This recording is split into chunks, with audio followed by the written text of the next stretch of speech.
Viewers, আমরা বর্তমান সময়ে ভেজালের ভিড়ে সবসময় চেষ্টা করি ফ্রেশ শাকসবজি ফলমূল কোথায় পাওয়া যায়।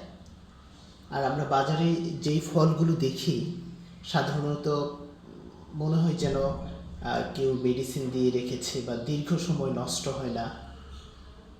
এটা আমাদের এই যে বাজারে যেই ফলমূলগুলো পাওয়া যায় যেগুলোতে মেডিসিন থাকে সেগুলো আমাদের শরীরের জন্য ক্ষতিকর।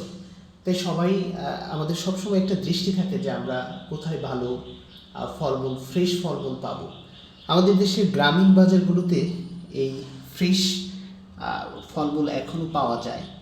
আমি আজকে বরিশালের শায়েস্তাবাদ বাজার থেকে কিছু ফল কিনে এনেছি, একদম যেগুলো হচ্ছে কৃষক নিয়ে এসেছে, একদম ভেজাল মুক্ত এবং মোটামুটি একটা রিজনেবল প্রাইসের মধ্যে আমি এই ফলমূলগুলো নিয়ে এসেছি।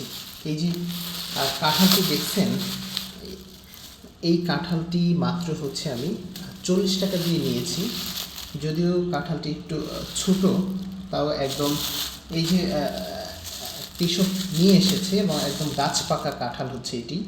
এই যে এখনও কষ হচ্ছে দেখা যাচ্ছে, কিছুক্ষণ আগেই তারা একদম গাছ থেকে কেটে নিয়ে এসেছে কাঁঠালটি।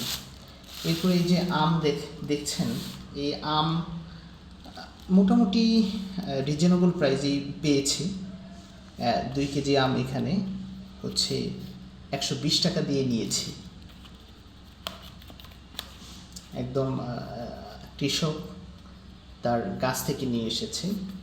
বিভিন্ন ধরনের আম আছে। এই যে এরপরে হচ্ছে একদম ফ্রেশ আম বরিশাল এলাকায় এই যে বাগানগুলো রয়েছে আমের, সেখান থেকে নিয়ে এসেছে। নিজেদের অনেকের 2-4টি আম গাছ আছে বা কাঁঠাল গাছ আছে, তারা এইগুলো কৃষকরা বা এলাকার লোকজন গ্রামীণ বাজারে নিয়ে আসে। এরপরে এই যে ডাব, একদম ফ্রেশ একটি ডাব, এটি মাত্র 90 টাকা দিয়ে নিয়েছি।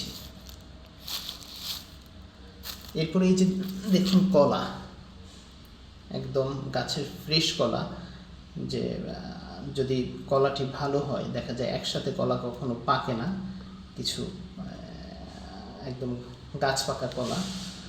এই কলা নিয়েছি 30 টাকা।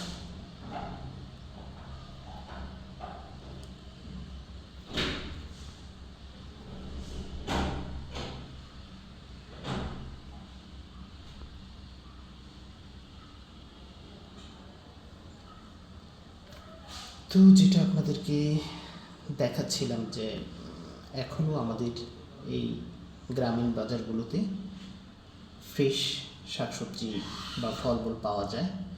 আপনারা চাইলেই আপনাদের হাতের কাছে বা একটু চেষ্টা করলেই আপনারা ফ্রেশ ফলমূল বা শাকসবজি সংগ্রহ করতে পারবেন।